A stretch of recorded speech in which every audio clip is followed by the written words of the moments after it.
Hello friends, welcome to my studio and to the Travel by Art. When I was a young student and we went to the plein air for painting forest or something like a natural life, I always was in trouble because I have no idea what to do. Everything just green around, so what I supposed to do, just take a green paint from the tube and put it on my canvas? It was strange. And it took a lot of time and years to starting to see the difference in the green shades, to start to see the construction of the forest and find a way how to explain that beauty on the paper. That's exactly what we're gonna do today. We're going to the forest, Connecticut, and brilliant view, really peaceful and shiny. But all our painting we will do using the not regular tool. First of all, I use my fingers. Second, we will use the spray a lot. And I'm spraying by brush. So I want to show you another one way how to try to control watercolor on your paper. Let's go.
Thank you for visit in Connecticut.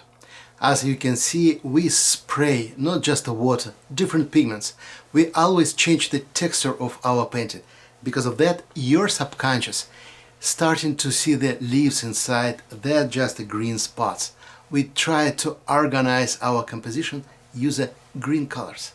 So that's the key for painting forest, and for sure a light. Thank you very much for your time, stay healthy, and see you next Monday. Bye bye.